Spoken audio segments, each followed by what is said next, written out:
Hello, hello. Welcome to a new episode of the Happy Productive Podcast. And I'm so excited to be talking today to the beautiful, amazing Dr. Bonnie Wims. Dr. Bonnie, welcome to the show. Hi, hi, hi. Thank you. Now, you guys don't know Bonnie as well as I know Bonnie. I was so honored to get to spend, 5, 6 days in the Costa Rican jungle with Bonnie a few months ago because she attended our Costa Rica retreat where we got to know each other so much better. And I absolutely wanted to have her on the podcast. And so, Bonnie, will you just take a few minutes and just tell everybody, introduce yourself and tell everybody a little bit about you and your story and the amazing work that you do? Amazing. Thank you. Yes. I will tell you about my amazing work. So I'm a counseling psychologist, by training, and I was trained and credentialed in London, England when I was living there with my husband and my son. And so my story to become a therapist was a little bit off maybe the typical, journey because I was 50 when I graduated with my doctorate. So it was a little bit of a meandering path. I knew probably I know in high school I took a psychology class and I just knew that's what I wanted to do. I wanted to be able to step outside myself and think about my thinking. And I realized that there was people before me that had already done that. And so there was just this amazing curiosity, I think, that I had. So fast forward 16 to 50, life happened. Start working somewhere else. School was not really an option for me right out of high school. So I worked and then, you get married, you have kids. Next thing you know, your salary is a little essential. So going back to school just never really happened. I tried numerous times, had all these little, tiny little courses kind of compiled, but could never quite finish. And so, finally, I was able to. My husband got a job in sales. They pay salesmen a lot more than they pay wannabe therapists. So I could stop and really go back to school and dedicate myself, which was so exciting. It was the hardest thing I'd ever done. And I think a 50-year-old brain is probably different than a 16-year-old brain. So it was really difficult, but it was also so rewarding because I just knew in my core, this is what I was supposed to have been doing all this time. I feel a little bit of twinge of, I'm always behind the 8 ball, it's like I have my hand in the small of my back saying, do more, do more, do more, because now I'm 61 and I love what I do and I'm not anywhere near close to slowing down because I got to it late. So I have a private practice. I now live and work in New York, Manhattan, and I am a therapist. I'm also a mental health coach. So I work with people depending on situations and what's going on with them in those two sort of modalities. And when we met in Costa Rica, it was for me just a really interesting journey with you because you spoke very openly about your mental health journey. And I just felt like I'd never met a coach that was so not only open about it, but really clear about why you were being open about it and the way in which it impacts your business to have your mental health, paying attention to your mental health. So that's what I really attracted me to you in a very unique way. Yeah, it makes sense because one of the things I've really seen and teach is that you really need a balance between that emotional intelligence, that emotional work on ourselves, and all those tactical, practical, things that we do in our business. Because when you look at things that business owners face, like, just time management, I even just like simple time management, it's not that simple, but simple time management, it wasn't until I got my emotional side and that healing part of me healed that I could really get my hands around time management. And so I think that business owners so often we think that, oh, I'm just going to solve this with, uh, I'll this marketing campaign or this, whatever tactic in my business, or I'm going to go through this course and that's going to solve all my problems. But if you don't do the emotional healing and have that emotional health, it's like you can just keep spinning your wheels over and over. And so I'm a huge fan of like putting those two things together. And for me personally, therapy was a big part of that. I went through 4 years of trauma therapy because I was fighting with my husband, and he said, if you don't go get help, we're not going to make it. And he was right. I had been through 2 divorces, and I did not want to have another failed relationship. And luckily, I happened to find a therapist who was a trauma therapist, and she was able to really explain to me, like, hey, Jen, you actually did go through a lot of trauma, even though you just sort of pushed past it and said, this didn't bother me. I'm going to keep going. I'm going to keep working. Da da da da. And she was able to explain to me, like, when we were fighting, what was happening, why was I getting so like angry, and why would I just yell and scream or get in my car and drive away, because I would just get so angry. And then I would be like, the next day, like, what happened? Like, I just lost my mind and I don't understand why. And she was really able to explain what was going on with me, and that started a journey with her, 4 years that I was in really trauma therapy to deal with all the abuse of my past. But the beautiful part was that my business started to change when I started Mm, to work on myself. And I mhm. noticed that the way I would see things would change, my perspective would change. So I right now could go back and say, "Hey, I remember how I looked at it like that way before I did the healing work, and now I see it so differently after I've done the healing work." And it has really just changed my business, changed everything to do this work. And I think it's interesting, Bonnie, and maybe I don't know if you see this too, that there seems to be like a negative association, like you're broken or something if you're in therapy. And if you're listening to this, I made air quotes, if you're in therapy, there's like a negative association with it. And do you see that too, like in the industry? Because I don't think that there should be this negative association. I think it should actually be like, yeah, I have the courage to work on myself, and I've found a professional to help me do that work. Like, it's such a good thing to be doing for ourselves. But do you see that too, like in the therapy industry, kind of like that negative sense around it? Yeah, and if I can do a shameless plug, um, that's why I You have a can. podcast. Yes, thank you. Yeah. Yeah. Um, Please do. my Yes. my podcast is called Therapy Deconstructed, uh, a name given by our mutual buddy Adrian Garland, who I work with.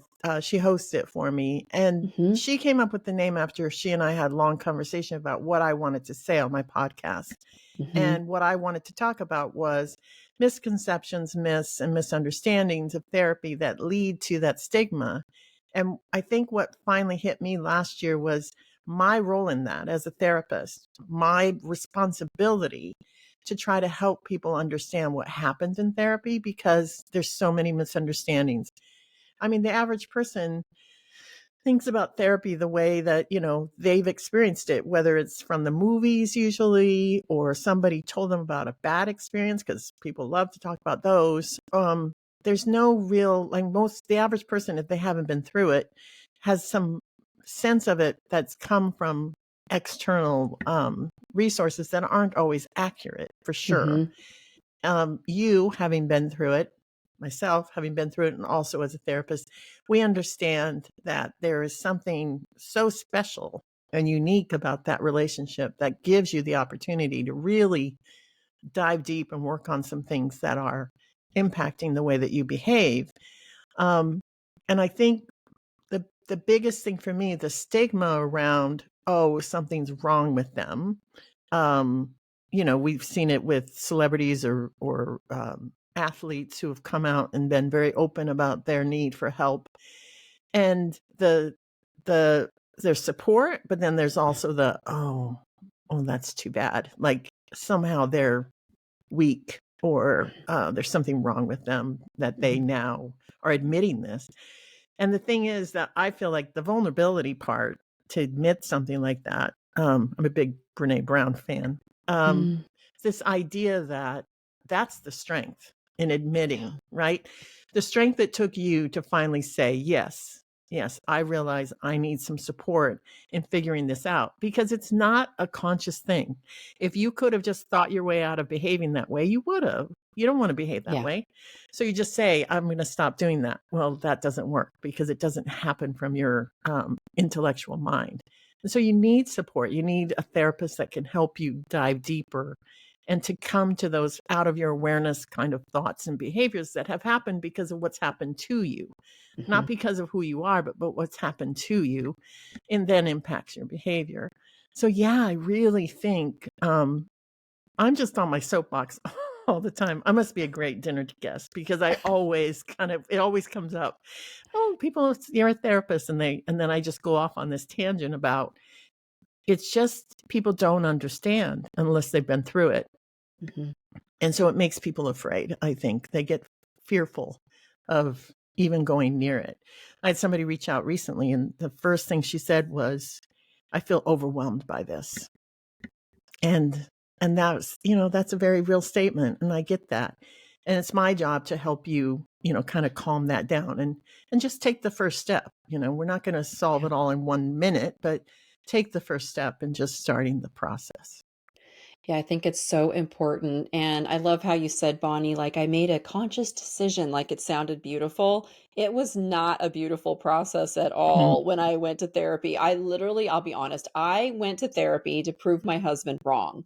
I was so pissed off at him and so angry that he would just be like, you're broken and you need to go get fixed or we're not going to make it. Now, I did want to stay in the relationship. I love my husband dearly. He was worth doing the work for, but I honestly, he found the therapist. I was like, fine, if you want me to go, I'll go. And he found the therapist and we went.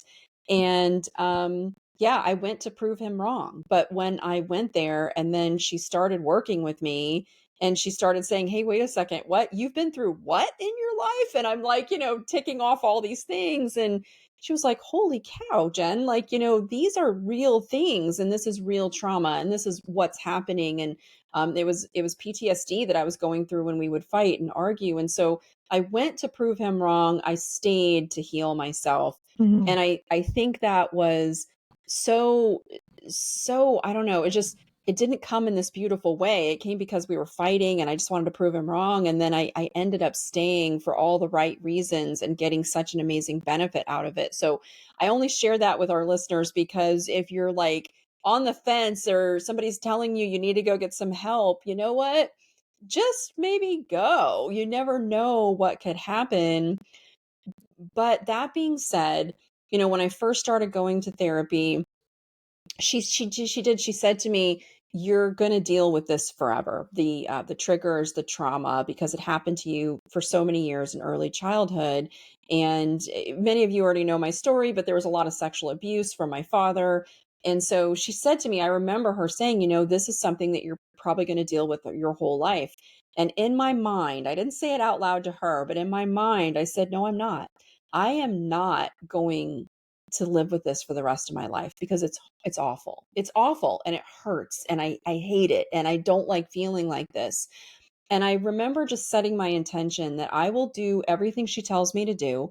I will go at it 100%. I will give it my all. If I'm scared, I'm going to go and I'm going to do whatever it takes to heal this stuff because she also told me you only have to heal it once. And she was right. When you get in there and you actually like heal it and it's healed, you don't have to come back and keep messing around with it. Like it Mhm. really gets healed and you can really move on. And so I did. I remember setting that intention and just saying, no, I'm not. I'm not going to deal with this for my whole life. And I stayed with her. I stayed in the process for 4 years before it was time to move on because I was healed and it felt really good. And now maybe occasionally I might get a little trigger, but I recognize it. I know what to do with it. I have my tools. I can move through it. And so I just think that when you work with a therapist, I know I've seen people who they've been in therapy for 25 years and they're still, not healed. I think it's so important that if you're going to go to therapy, that you set the intention to work with the therapist to really get in and to heal these things. And so I'd love your take on this, like patients that you work with who are like, I'm here to heal versus patients who are maybe like, I just need a friend. What does that look like of the people who gets the best results in therapy? Such a great question. I completely agree with you as far as setting the intention. And it's different for people depending on what they've gone through and what they're looking to heal or work on. I will say with trauma, for sure. I think it's very clear. I had a client come to me and say, I'm aware. I don't need any more awareness. I need things to change." And I thought, good for you, because Yeah. that's kind of a buzzword, therapy speak. You need to become aware of your thoughts. And you do, Mm-hmm. absolutely do. But then you have to move on to the next step, and you have to really work to understand where that's coming from and work to change it. Because if you don't work to change it, then it's just you can just be, yeah, I'm really aware that I'm screwed up right now and, yelling at my husband, but you're not going to change it.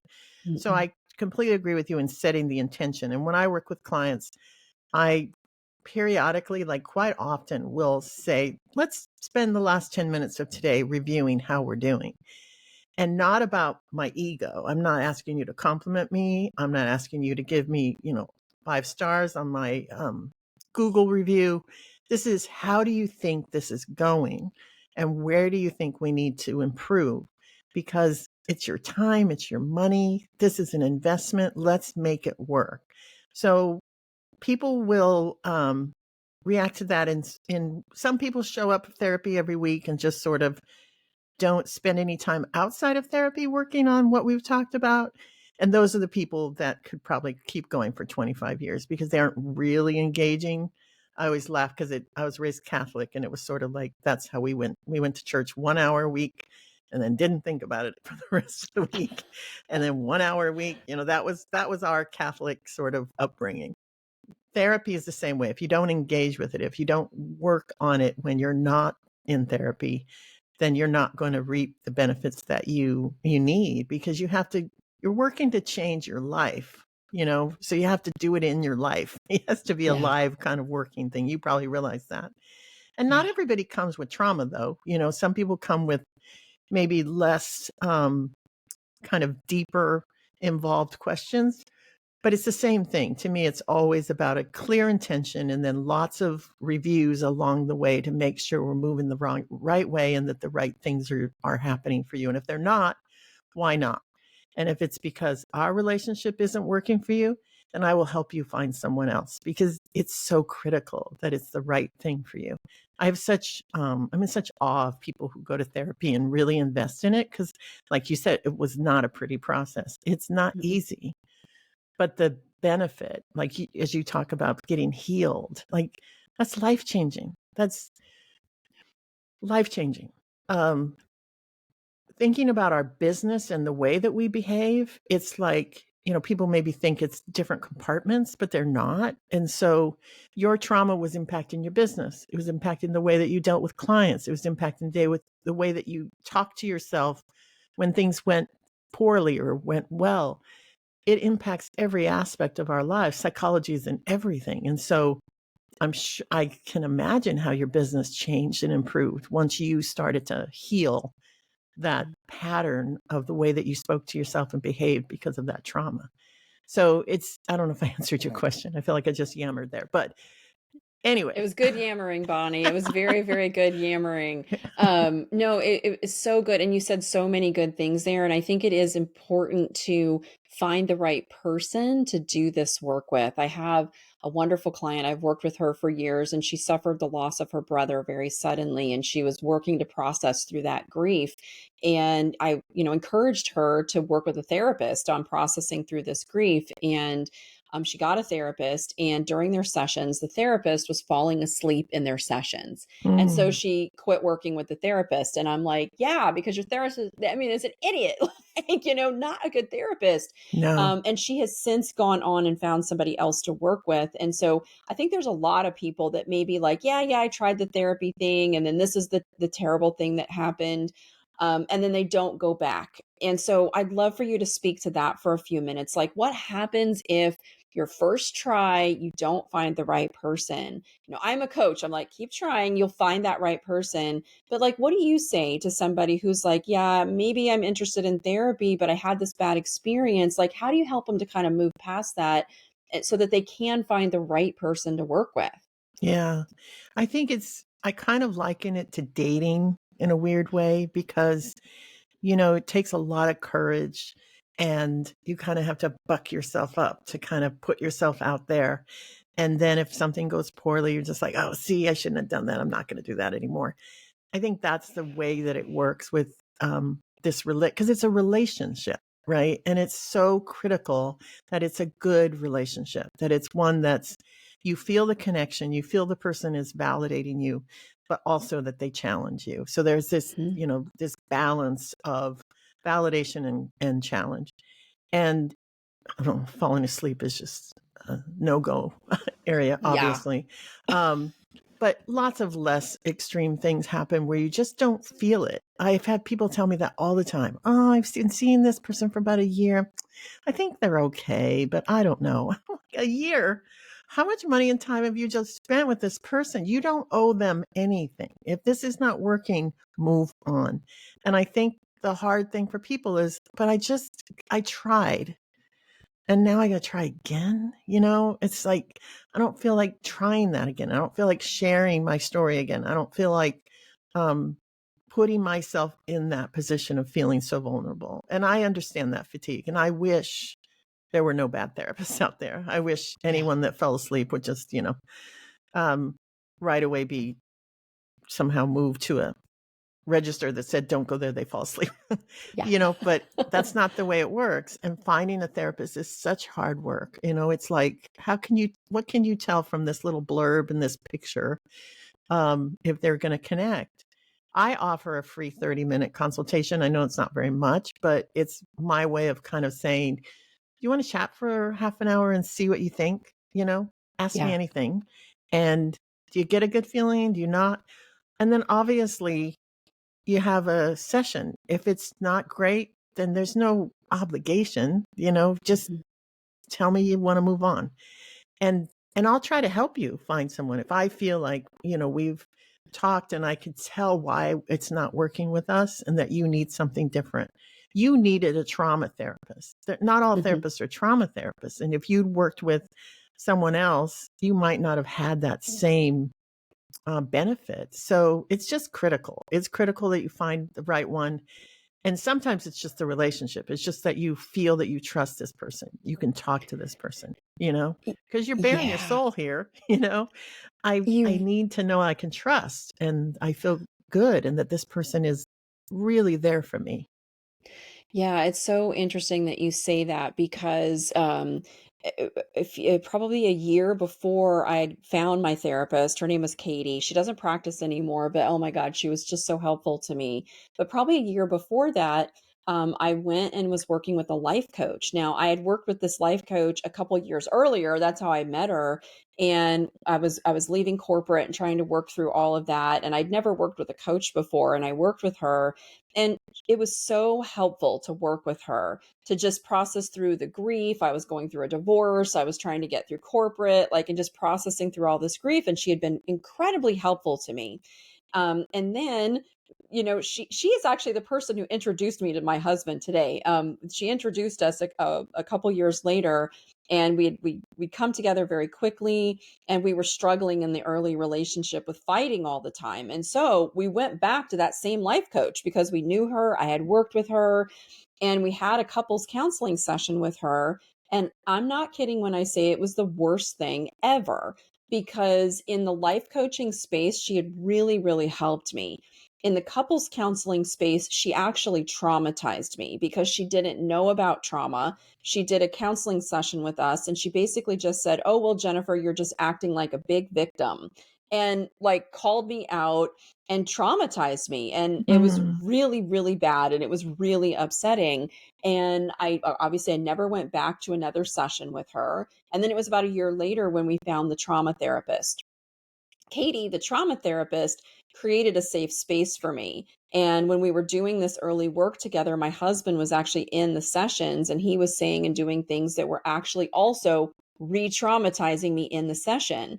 And she kicked him out. She said, "You know what? You need to go find your therapist to work on you. And this is Jennifer's space that we're going to work on." And she kept it a safe space for me.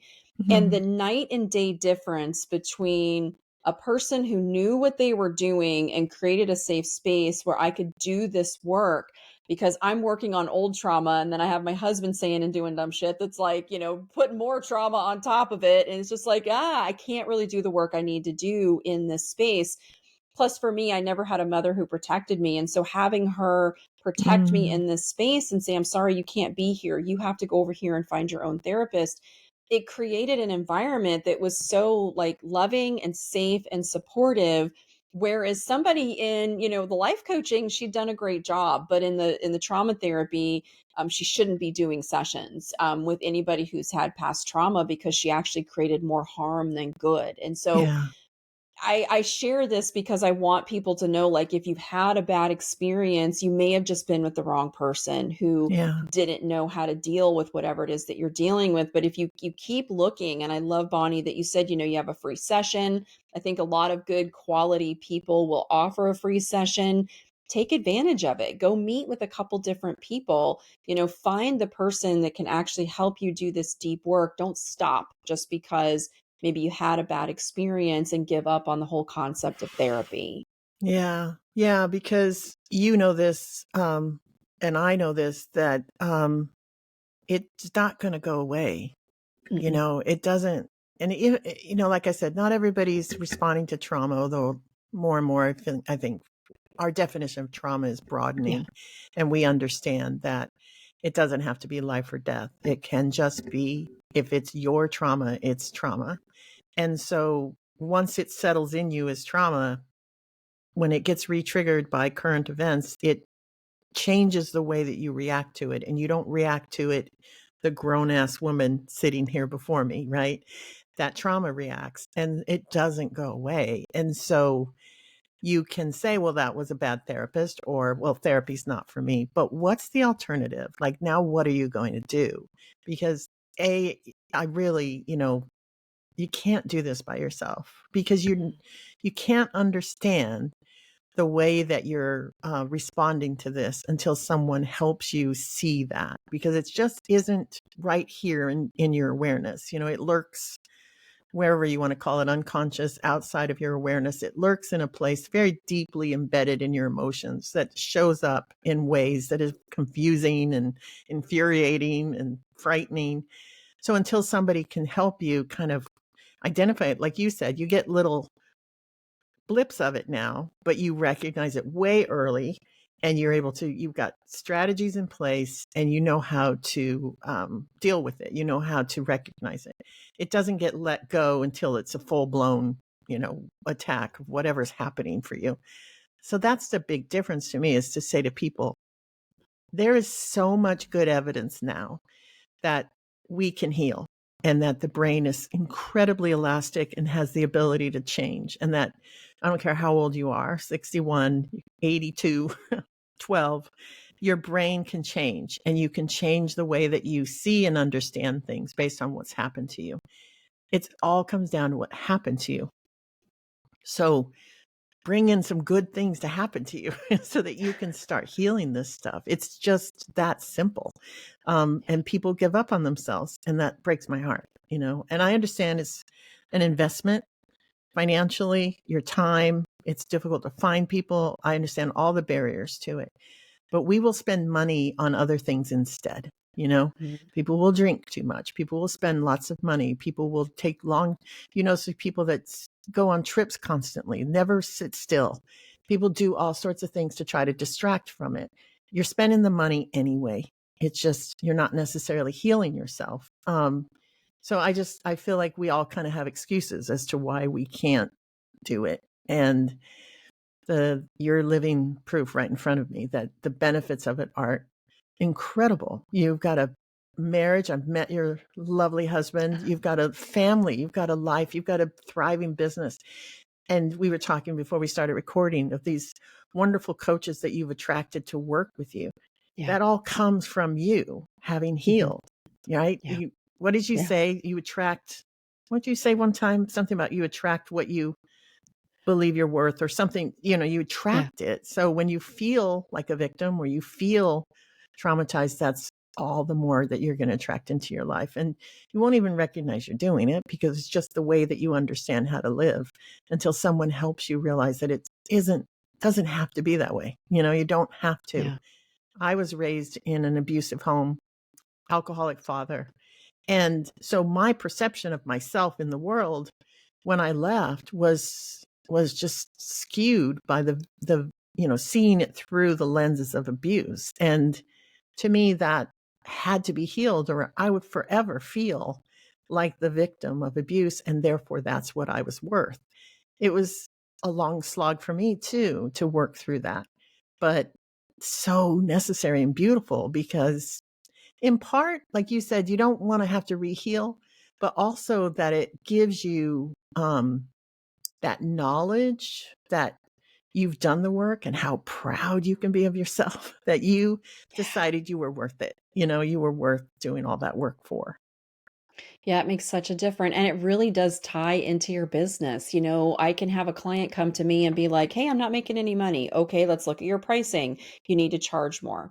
But if you underneath in those layers don't feel like you have value or that you're worth more, you're going to struggle in your business. Like that's the kind of stuff that has to be healed. Even with like time management, I had to do and still continue to do, you guys. I want to be super clear. Like, I am always working on myself. I don't ever think that I'll get to a place where it's just like, oh, yeah, I healed it all. I've healed a lot of it, but there's always still stuff to work on. And even recently, around just time management, I was like, what is going on with this? Just like overscheduling myself, always overscheduling, overscheduling, overscheduling. And then I just couldn't really get that balance that I was really kind of craving. And as I worked on it more and more, it was just like, it comes back from that people pleasing. It comes back from a childhood where if you didn't put the needs of other people first, you were not going to survive. So, Mm. I had to do work on that. But when I did work on it, then it's like, wait a second. I can actually do something different here, and I don't have to overschedule myself anymore, and I can still have a successful business. And so this is what I mean. We started the show with like these two things are really tied together. Mm. And when you go in and you start healing those layers and the depths within yourself, it will manifest in your business. And those tactical things that your business coach is telling you to do, they'll actually start working because you've now combined the emotional and the tactical together. Yeah, yeah. Yeah. I always tell people it's like you have an argument inside your head, right? And Yeah. mine was I wanted to do a podcast. So there on one side, it's like, I want to do a podcast. I want to talk about this important stuff because I believe it so much. And then on the other side of the argument was because of my experiences, my abuse, and the way in which my life had gone, I don't have anything worthy to say. I'm not Mm, worth speaking. Nobody wants to hear what you have to say. It's not worth anything. That was deeply settled within me, which I didn't really realize because I covered it up with a whole lot of, big personality and bravado, and I'm funny and all that stuff. So people didn't see it. But the first day I pulled this microphone in front of my face, I froze and I couldn't do it. And I procrastinated and I was late recording them for our dear friend Adrian. And I didn't want her to think I was one of those people that didn't take deadlines serious, because I did. So there was this disconnect between what I wanted to do and what I could do because of that trauma. And so it wasn't until I did some work on this microphone that I realized that it was that self-worth thing, that little voice saying, you don't have anything worthy to say. And I had to go back and do some work on that. It shocked me. I was surprised that it came out, but it did. All it took was pull a microphone in front of my face for me to recognize that I didn't feel worthy of speaking out. And so that's my business. That's this podcast. And if I don't heal that, then I don't do this podcast. And so it's so intertwined. It's not, oh, well, let me do some therapy so I can date more, have a better marriage, or, any of those things, which is fine.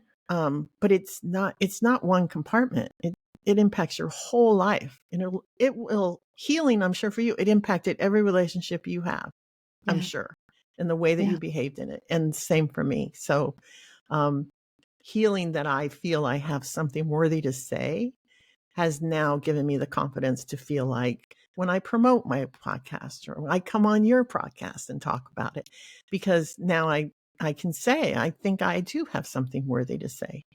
It's Yeah. still a little hard, but I'm working on it. That's good. We want it to be a little hard because you got to have something to work on, right, Bonnie? And you Yeah. do have something to say. And so many people do. I remember a few years ago, we're almost out of time, but my gosh, I could just talk to you all day. I love it. I love our conversation so much.